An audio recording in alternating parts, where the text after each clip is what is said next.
Did you guys hear about Gordon? Yeah. He crashed to Earth, didn't he? Yeah. Apparently he was putting the Orient Express and then it exploded. It exploded? It exploded. And that's not the strangest thing. What's the strangest thing? The online computer thing, it killed many of the cook people. It sucked them into space. And then it tried to kill everybody else on board later on. And then it exploded. So why would Gus do that? I don't know.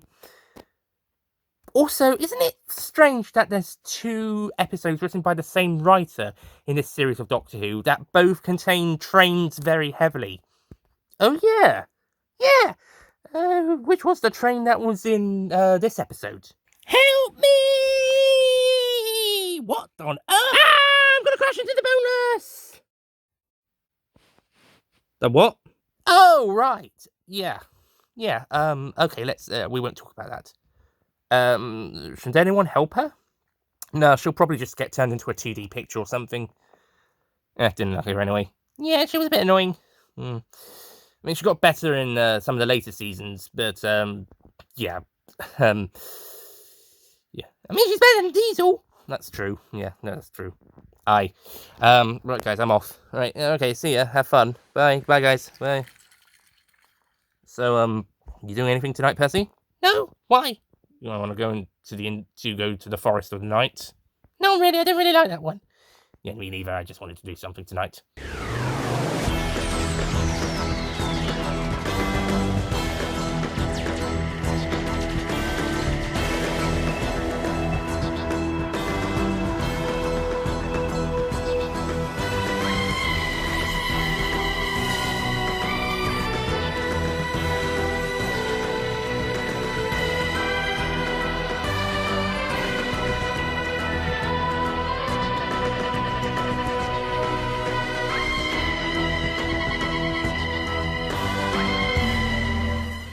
Hello, ladies and gentlemen, Nick here, and welcome to my review of Doctor Who Series 8, Episode 9, Flatline.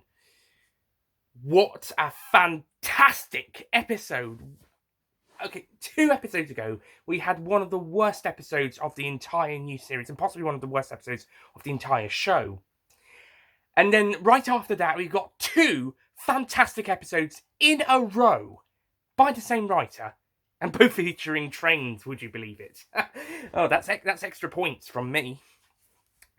Flatline is such a creative episode, written by Jamie Mathieson, which, as I mentioned in the last review, was actually written first, like with Neil Cross writing Hyde first, and then the producers were so impressed by that episode, and Neil Cross then wrote Rings of Akaten, which was 2 episodes earlier in Series 7, and the same happened here, when, after reading this episode, the producers obviously loved it, and asked Jamie Mathieson to write the previous episode, Mummy on the Orient Express. So this obviously got the producers' attention, so that they asked Mathieson to write another script. And yeah, this is such a creative episode. It also helps that Douglas McKinnon does a fantastic job with the execution. McKinnon did a fantastic job with Listen and Time Heist earlier this series. I believe he did 2 last. Did he only do 2 last series? He did. I think, did he do Cold War? And he might have done another one, as well as the Power of 3. He did Power of 3, and he might have done 2 in part 2. One of them might have been Cold War. I'm not quite sure. He also did the Sontaran 2-parter in 2008. I'm not sure what other stories he will be doing. He might do one for Series 10. I'm not sure. But for Series 8, he's done an incredible job. In fact, most of the directors, in fact, all the directors do pretty incredible jobs on a visual level for the stories. But coupled with an incredibly imaginative script, Douglas McKinnon manages to pull off a creatively imaginative episode in the director's chair.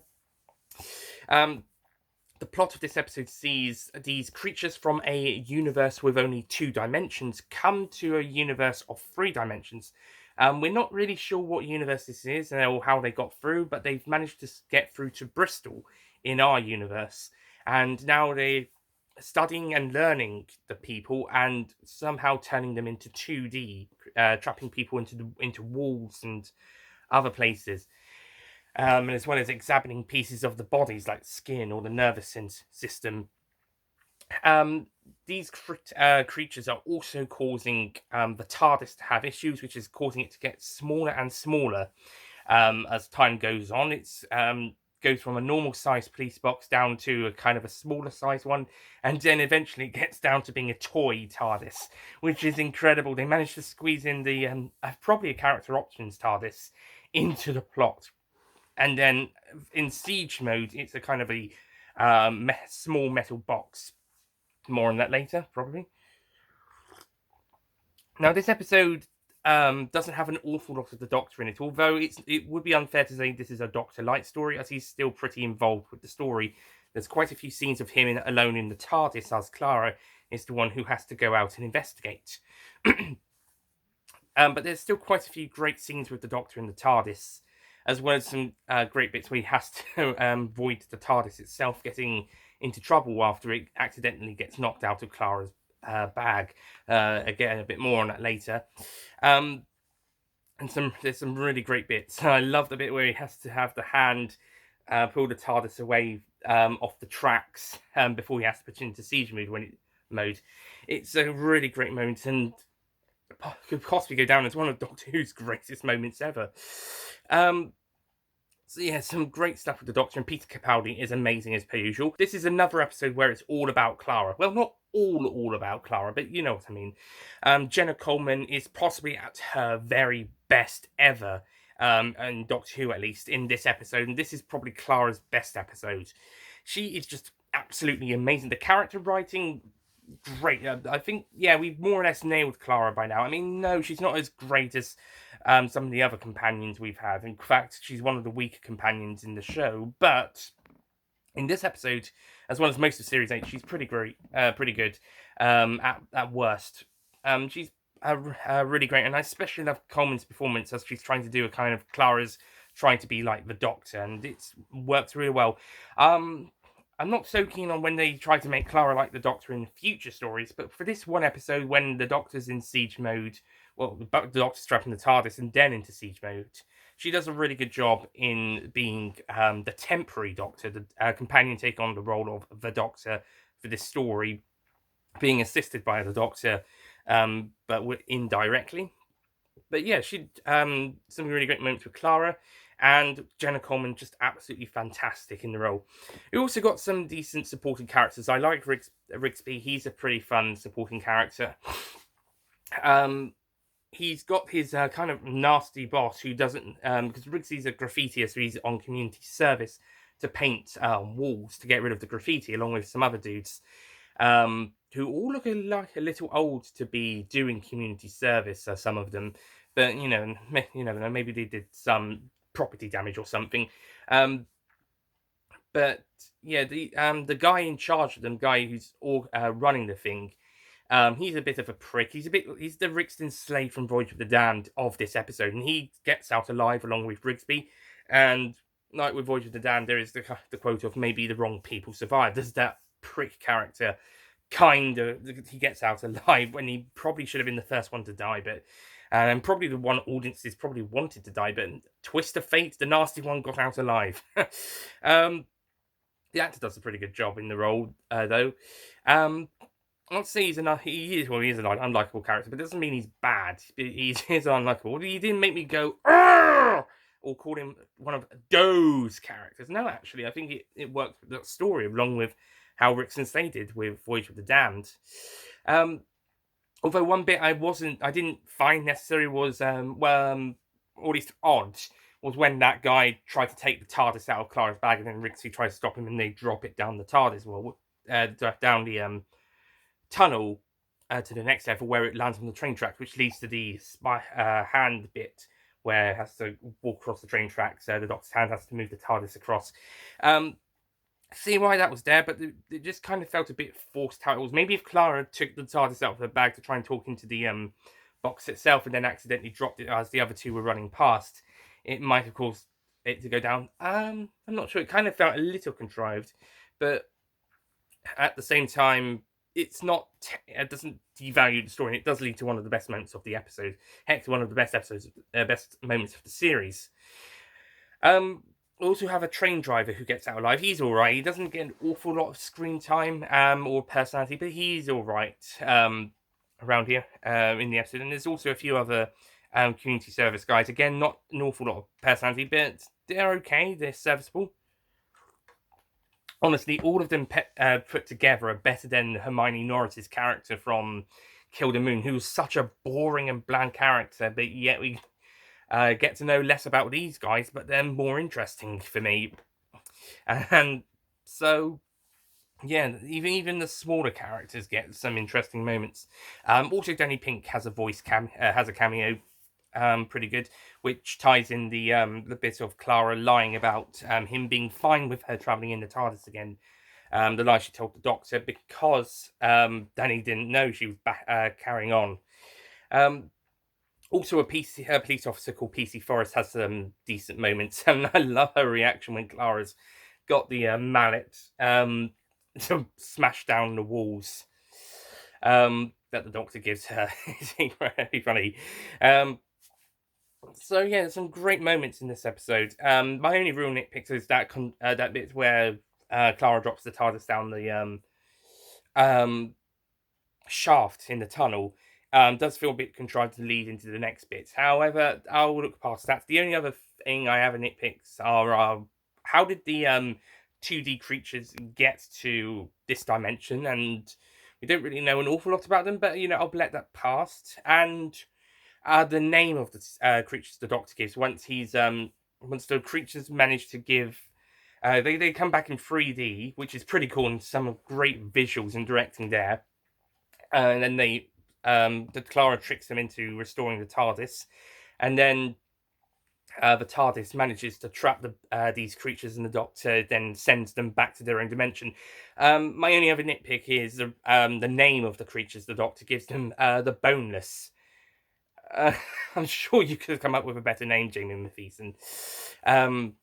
But that's it. That's only about 3 niggles. The rest of this story is brilliant. Such a fantastic story. Oh, one other niggle. There is no way that is Bristol. That's the train station. Unless it's sidings, or at least it's supposed to be sidings away from the main train station. But having gone to Bristol quite a lot myself, having part of my family come from around that area, my dad's side, I know Bristol well. Not awfully well, but well enough. And I know Templemead Station, and those sidings are. That's a very small old station, and sidings. That definitely does not look like Bristol. Maybe it's another part of the city. Maybe another part of the city. Apparently, they filmed on the Gloucestershire and Warwickshire Railway for the tunnel bits. I think it is kind of taking a little bit of liberty with the location. But I will let it slide because it's a fun ride. And it is nice that we got to a location on the other side of the River Severn in the as the location, or at least the setting of the story, which is pretty interesting. Oh, and we'll be going back to Bristol for a university, St Mark's, I believe, university in Series 10. So that's something to look forward to. But yeah, that's really my niggles. But in all, Flatline is a really fun and really enjoyable story.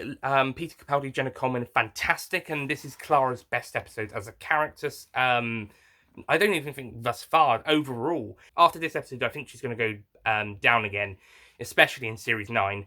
But I think for this, and I like I said, I wasn't so keen on the whole her trying to be like the Doctor aspect of her character that's going forward in at the end of this series and in the next series. But for this episode, it worked really well. Briggsy's a great supporting character, and I actually thought the supporting characters of this episode, despite being less known about them, are actually more interesting than ones we do know more about, such as Ludwig, Hermione Norris's character in Kill the Moon. She was just bloody boring, that character. These guys, at least, whilst I don't know much about them, I at least interested enough with them to see if they get out alive or not.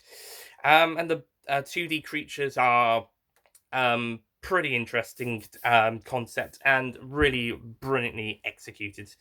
The 3D effect looking kind of weak. That's kind of the point of the episode. If anyone had some complaints about it, yeah, it doesn't look terribly convincing, but I think because that was the point of what happened when they went to 3D, then it kind of works into the episode. Oh, and another nitpick, I just remembered. Kara commissions Rigsby to draw a door on the back of a railway poster, and it says an LMS poster. Again, going back to knowing about Bristol, and in fact, actually, this is more of a railway thing. LMS could have run some trains down to Bristol, but it was mainly a Great Western railway station. Heck, maybe just a Great Western Railway if LMS didn't run trains down there. So, yeah, real life continuity error. Whoopsies. Unless it was for a special LMS service, London Midland Scotland rail service. But Bristol is definitely one of the notable Great Western Railway stations. I can kind of pass on the location filming, but you couldn't get the fact that Bristol was a GWR station, not an LMS station. But again, that doesn't really affect the story so much. It's just like did they know? Question. But I'm going to overlook that because this is a great story. So, on the whole, despite a few niggles and nitpicks and some real life continuity errors, I shall be giving Flatline a well-deserved 10 out of 10.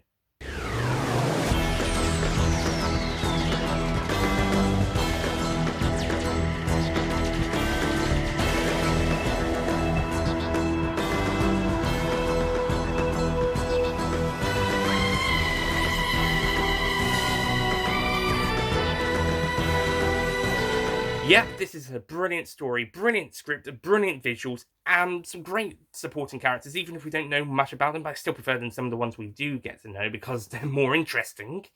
The ones in this one, even if they don't do much, they're still more interesting than some who do. Jenna Coleman, absolutely fantastic. Peter Capaldi, also fantastic. And it's just a really great and imaginative script and a really great and spectacularly directed story.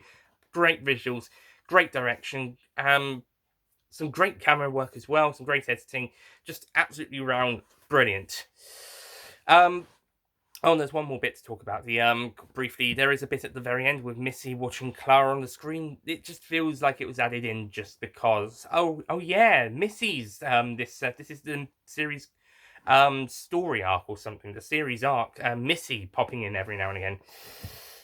But it does kind of allude to something that's going to be revealed in the final episode of that Missy chose Clara to be the Doctor's companion. Well, we'll find out a bit more about that in the last episode. Until then, thank you for watching this review of Flatline. Next time, we'll be taking a look at Doctor Who Series 8, Episode 10, In the Forest of the Night. Spoiler warning, I don't hate it, but it's definitely flawed. It's one of the weaker episodes of the series, but I don't hate it. So, I'll see you guys for that next time. Goodbye.